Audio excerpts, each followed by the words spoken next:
Welcome to just enjoy. இன்றைக்கி நம்ம பார்க்க போகிறது காலிஃப்ளவர் 65 எப்படி செய்யலான்றதை நம்ம ஃபஸ்ட்டு பார்க்கலாம். ஃபஸ்ட்டு காலிஃப்ளவரை இந்த மாதிரி தனித்தனி கட் பண்ணி எடுத்துக்கோங்க. க்ளீன் பண்ணுறதுக்கு ஃப்ளாரட்ஸ் அப்படின்னும் சின்ன சின்னதாக கட் பண்ணி எடுத்துக்கோங்க. அடுத்து எப்படி க்ளீன் பண்ணணும் அப்படின்னு பார்த்தீங்கன்னா, ஒரு பாத்திரத்தில் தண்ணியை சூடு பண்ணுறதுக்கு அதில் கொஞ்சம் உப்பு, ஒரு பிஞ்ச் ஆஃப் மஞ்சள் தூள்,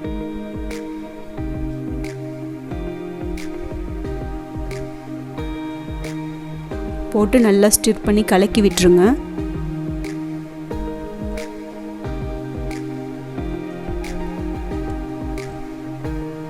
காலிஃப்ளவரை நம்ம பூக்கோசின் அப்படின்னுவாங்க, அதோட பேர். நல்லா மிக்ஸ் பண்ணிக்கோங்க. அதை காலிஃப்ளவர் வந்து பார்த்திங்கன்னா கோஸோட ஃபேமிலியை சார்ந்தது தான். கோஸு, காலிஃப்ளவர், ப்ரோக்காலி இது எல்லாமே ஒரே மாதிரி ஃபேமிலி தான். இது ஒரு பூ தான். அப்புறம் மஞ்சள், உப்பு போட்டுட்டு அதில் நம்ம க்ளீன் பண்ணி வச்ச காலிஃப்ளவர் எடுத்து நம்ம இதில் போட்டுக்கலாம். 1 minute போதும். நிறைய நேரம் பாயில் பண்ண வைக்கக்கூடாது. நம்ம நிறைய நேரம் பாயில் பண்ணால் அந்த வெஜிடபிளில் இருக்கிற வைட்டமின்ஸ் எல்லாம் வந்து நமக்கு கிடைக்காது. அந்த சக்தி நமக்கு முழுவதுமாக கிடைக்காது.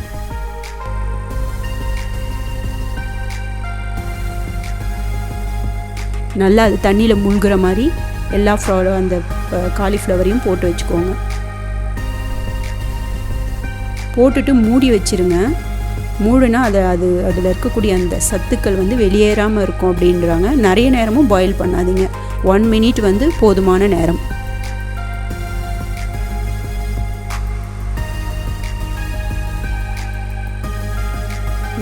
நல்லா இம்மர்ஸ் ஆகிற மாதிரி நல்லா தண்ணியில் கலக்கி விட்டுருங்க.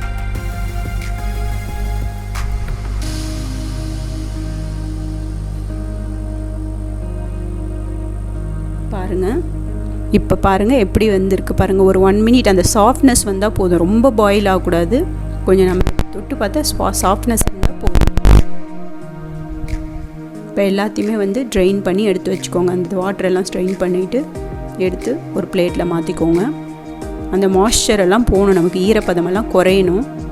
அப்போ தான் நம்ம வந்து மசாலாவில் மிக்ஸ் பண்ண முடியும் நல்லா.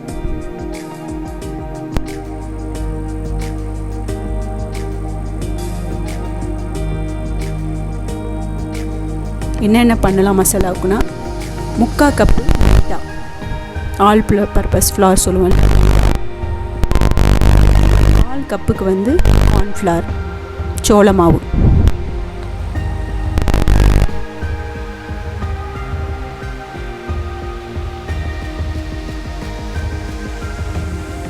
அடுத்து அதோட இஞ்சி பூண்டு விழுது, நல்லா மைய அரைத்த இஞ்சி பூண்டு விழுது ஒரு 1.5 ஸ்பூன் போட்டுக்கோங்க. பெரிய ஸ்பூனாக இருந்தால் 1, சின்னதுன்னா 1.5 ஸ்பூன் போட்டுக்கோங்க. அதோட 1 ஸ்பூன் மிளகாய்த்தூள்,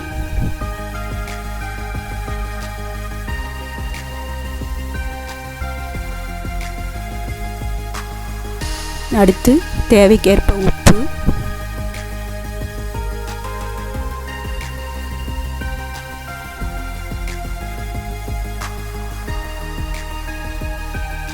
அடுத்து 2 ஸ்பூன் வந்து சும்மா அரிசி மாவு, அந்த கிறிஸ்பினஸ்க்காக 2 ஸ்பூன் அரிசி மாவு கலந்துக்கலாம். நீங்கள் இதை ரொம்ப ஈஸியாக சிக்கன் 65 மசாலா வாங்கி அப்படியே அதை மிக்ஸ் பண்ணி காலிஃப்ளவரை பாயில் பண்ணி அதில் போட்டு எடுத்துட்டா ரொம்ப டேஸ்டியாக இருக்கும். இது வந்து நம்ம ஓனாக செய்யக்கூடிய மசாலா ரெசிபி தான் இது.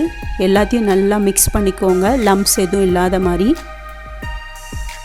நீங்கள் கையிலே பண்ணாலும் சரி, அப்படி இல்லைன்னா நல்லா ஸ்பூன் வச்சோ இல்லை விஸ்க் வச்சோ நீங்கள் நல்லா மிக்ஸ் பண்ணிக்கோங்க.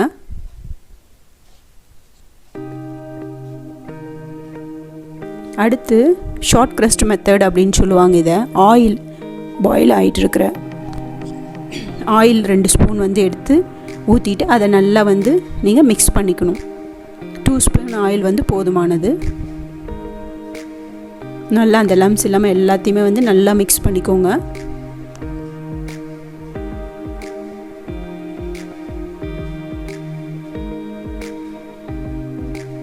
அடுத்து சிறிதளவு நம்ம தண்ணியை ஊற்றி நம்ம அப்படியே மிக்ஸ் பண்ணிக்கலாம்.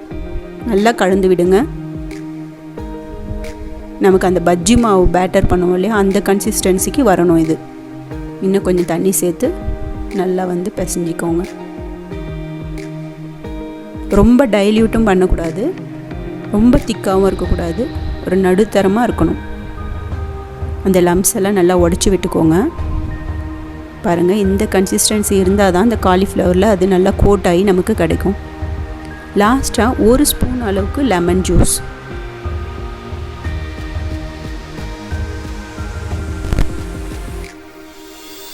அப்புறம் பாயில் பண்ண காலிஃப்ளவரை அதில் மிக்ஸ் பண்ணிக்கோங்க.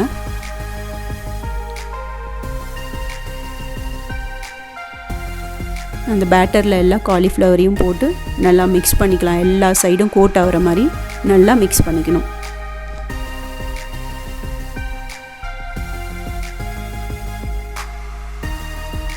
காலிஃப்ளவரில் வந்து பார்த்திங்கன்னா நிறைய ஃபைபர் கண்டென்ட் அதிகமாக இருக்குது, நார் சத்து.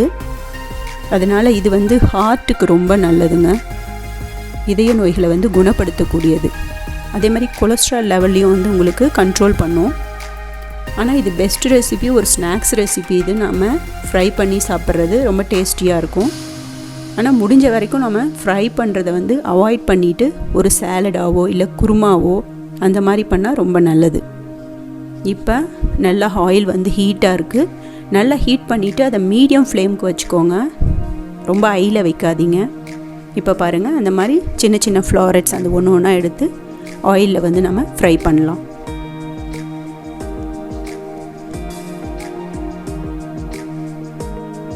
ஒரு சிலருக்கு மாவு மேலே கோட் ஆகாமல் அப்படியே அந்த காலிஃப்ளவர் அப்படியே தனியாக தெரியும் ஒயிட்டாக. அப்படி தெரியாமல் இருக்கணும் அப்படின்னா நீங்கள் நான் சொன்ன இல்லையா 2 ஸ்பூன் எண்ணெய் விட்டுட்டு பிசைஞ்சிட்டு நீங்கள் செய்கிறப்ப அது மேலே நல்லா கோட் ஆகும். அதிக அளவு க்ரௌடடாக போடாதீங்க. நல்லா ஆயிலில் கேப் இருக்கிற மாதிரி இருந்தால் தான் நல்லா உங்களுக்கு அந்த கிறிஸ்பினஸ் கிடைக்கும். ரொம்ப அப்படியே அக்குமுலேட் பண்ணி கிட்ட போட்டுறக்கூடாது. நம்ம எதை ஃப்ரை பண்ணாலுமே கொஞ்சம் கம்மி பண்ணி போட்டு பாருங்கள், நல்லா ஃப்ரை ஆகும்.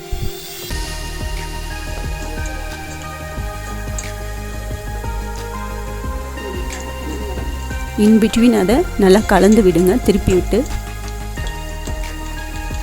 நல்லா கோல்டன் ப்ரௌன் ஆகும்போது எடுத்துக்கலாம். உங்களுக்கு நம்ம எடுத்து பார்க்குறப்பவே அந்த கலர் நல்லா நமக்கு தெரியும். கிறிஸ்பினஸ் அது அந்த சவுண்டு நமக்கு நல்லா தெரியும். அப்போ நம்ம எடுத்துக்கலாம்.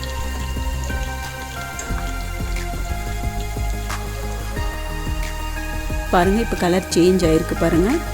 இது நல்லா கலகலன்னு கிறிஸ்பினஸ் அந்த சவுண்டே நமக்கு தெரியும். இந்த ஸ்டேஜில் நம்ம எடுத்துடலாம். ஆக்சுவலாக நான் எந்த கலரிங்கும் போடல, ஃபுட் கலரு. நீங்கள் வேணும்னா ஆரஞ்சு கலர் அந்த கலர் ஆட் பண்ணிங்கன்னா உங்களுக்கு நல்லா ரெட்டாக தெரியும் பார்க்குறதுக்கு. இது கார்னிஷிங்காக கருவேப்பிலை கொஞ்சம், பச்சை மிளகா ஒரு 3 கீரைங்க நீல வாக்கில் எண்ணெயில் போட்டுட்டு நல்லா பாயில் பண்ணிவிட்டு கொஞ்சம் நேரம் நல்லா அது ஃப்ரை ஆகட்டும். ஃப்ரை பண்ணிவிட்டு அதை மேலே ஒரு டெக்கரேஷன் பர்பஸ்க்காக கார்னிஷுக்காக நம்ம போடுறோம். நம்ம சாப்பிட்றப்ப அந்த பச்சை மிளகா அந்த கருவேப்பிலையோடு இந்த காலிஃப்ளவர் 65 நம்ம சாப்பிட்றப்ப டேஸ்ட் அலாதியாக இருக்கும். செஞ்சு பாருங்கள், எப்படி இருக்குன்றது உங்களுக்கே தெரியும். நீங்கள் வேறு மாடலில் செய்வீங்க, இப்படி செஞ்சு பார்த்துட்டு டேஸ்ட் எப்படி இருக்குன்னு சொல்லுங்கள், கமெண்ட்ஸ் கொடுங்க. தயவு செஞ்சு எதனாச்சும் கரெக்ஷன் இருந்ததுனால உங்களுடைய சஜஷன்ஸ் ஆர் வெல்கம். பாருங்கள், நான் ஒரு செட்டு தான் போட்டு எடுத்திருக்கேன். இன்னும் 2 பேட்ச் நம்ம போட்டு எடுக்கலாம். பாருங்கள், கலர்ஃபுல்லாக அப்படியே நமக்கு பார்க்கும்போதே சாப்பிட்ற மாதிரி இருக்கு இல்லையா? நீங்கள் டொமேட்டோ சாஸோடு நீங்கள் சேர்த்துக்கலாம், இல்லை சட்னி வச்சு கூட நீங்கள் சாப்பிட்லாம். எப்போவுமே கடையில் வாங்குகிற ஒரே ஆயிலில் போட்டு தருவாங்க. நம்ம வீட்டிலே செய்கிறப்ப அந்த டேஸ்ட்டு ஹைஜீனிக்காக நம்ம ப்ரிப்பேர் பண்ணி சாப்பிட்லாம். செஞ்சு பார்த்துட்டு எப்படி இருக்குன்னு சொல்லுங்கள்.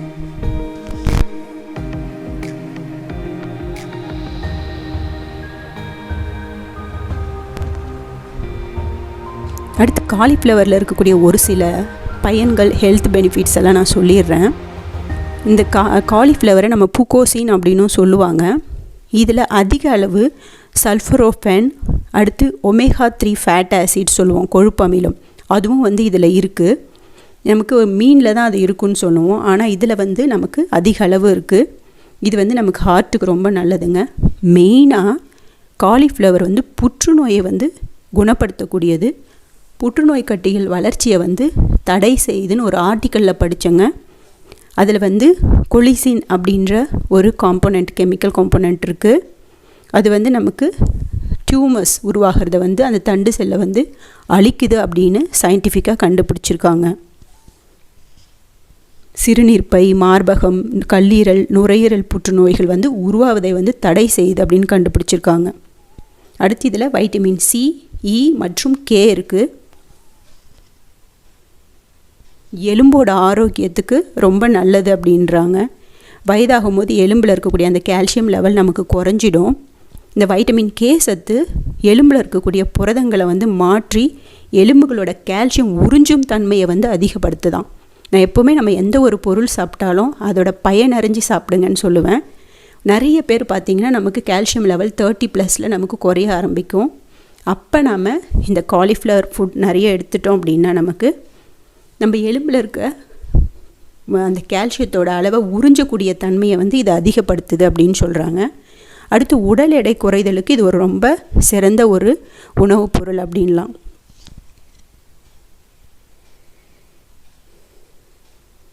அடுத்து வந்து பார்த்திங்கன்னா அலர்ஜி அப்படின்னு சொல்லுவோம். அலர்ஜி இருக்கிறவங்களும் வந்து இதை வந்து மெயினாக வந்து ஒரு சில ஃபுட் வந்து யாருக்கும் ஒத்துக்காது. அந்த மாதிரி காலிஃப்ளவர் சாப்பிட்றப்ப நீங்கள் உங்களுக்கு ஒத்துக்குதா இல்லையான்றதை டெஸ்ட் பண்ணிவிட்டு சாப்பிடுங்க. மெயினாக தைராய்டுக்கு இதை நீங்கள் சாப்பிடாதீங்க. தைராய்டு பேஷண்ட் வந்து கண்டிப்பாக இதை வந்து நீங்கள் அவாய்ட் பண்ணணும் அப்படின்னு சொல்லலாம். அடுத்து மூளை இயக்கம் வந்து ரொம்ப நல்லா இருக்குங்க. கர்ப்பிணிகள் வந்து பார்த்திங்கன்னா கர்ப்பமான டைமில் காலிஃப்ளவர் நிறைய உணவு எடுத்துக்கிட்டாங்கன்னா குழந்தையோட மூளை வளர்ச்சி வந்து நல்லாயிருக்கும் அப்படின்னு ஒரு ஆர்டிக்கலில் ரிசர்ச்சில் வந்து சொல்லியிருக்காங்க. அப்போ நம்ம காலிஃப்ளவரை எல்லா நேரங்களிலும் கிடைக்கக்கூடிய ஒரு இதுதான் காலிஃப்ளவர். அதனால் எல்லோரும் இதை வாங்கி அதோட பயனை அடையலாம். அடுத்து கொலஸ்ட்ராலோடைய அளவையும் வந்து பார்த்திங்கன்னா இது உங்களுக்கு குறைக்குது நல்லா கொலஸ்ட்ரால் லெவல் அப்படின்றாங்க. செரிமானம், அடுத்து வயிற்று பிரச்சனைகள் எதனா இருந்ததுனாலும் இதனால் குணமாகும் அப்படின்னு சொல்கிறாங்க. இன்னொரு ஆர்டிக்கலில் நான் ஒரு பேப்பரில் படித்தேன். சுகர், நீரிழிவு இருக்கிறவங்களுக்கு வந்து பார்த்திங்கன்னா இந்த காலிஃப்ளவரை வந்து பச்சையாக அது வெந்நீரில் நல்லா கழுவிட்டு, காலிஃப்ளவரை கழுவாமல் யூஸ் பண்ணவே கூடாதுங்க. வெந்நீரில் நல்லா கழுவிட்டு அதை வந்து நம்ம ஒரு கைப்பிடி அளவு வாரத்தில் 2 டைம் சாப்பிட்டுட்டு வந்தால் நீரிழிவு கண்டிப்பாக வந்து குறையும் அப்படின்றத ரிசர்ச் மூலயமா ஆர்டிக்கலில் பப்ளிஷ் பண்ணியிருந்தாங்க. அதனால் நீங்கள் ட்ரை பண்ணி பாருங்கள் எப்படி இருக்குது, அது ஒர்க் அவுட் ஆகுதான்றதை நம்ம தெரிஞ்சுக்கலாம். அடுத்து உங்களுக்கு இந்த ரெசிப்பியை செஞ்சு பாருங்கள். இதில் பலவிதமான ரெசிப்பியை செஞ்சு சாப்பிட்டு உடல் ஆரோக்கியத்தோடு வாழலாம். எங்களுடைய சேனலுக்கு சப்ஸ்கிரைப் பண்ணுங்கள். நிறைய பேர் குக்கிங் மட்டும் இல்லாமல் பியூட்டி ரெசிபீஸ், ஹெல்த் சம்மந்தப்பட்ட இஷ்யூஸ் அதெல்லாம் சொல்கிறாங்க. நெக்ஸ்ட் வீக்லேருந்து நான் அதை அப்டேட் பண்ணுறேன். நீங்கள் வந்து சப்ஸ்கிரைப் பண்ணுங்கள், உங்களுடைய கமெண்ட்ஸை கொடுங்க, ஷேர் பண்ணுங்கள். நெக்ஸ்ட் வீடியோவில் ஒரு புது ரெசிபியோ இல்லை உங்களுக்கு பிடிச்சமான ஒரு நிகழ்ச்சியோடு நான் வரேன். Thank you very much.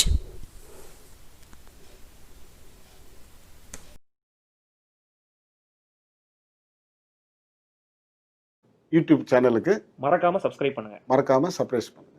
Okay sir, thank you.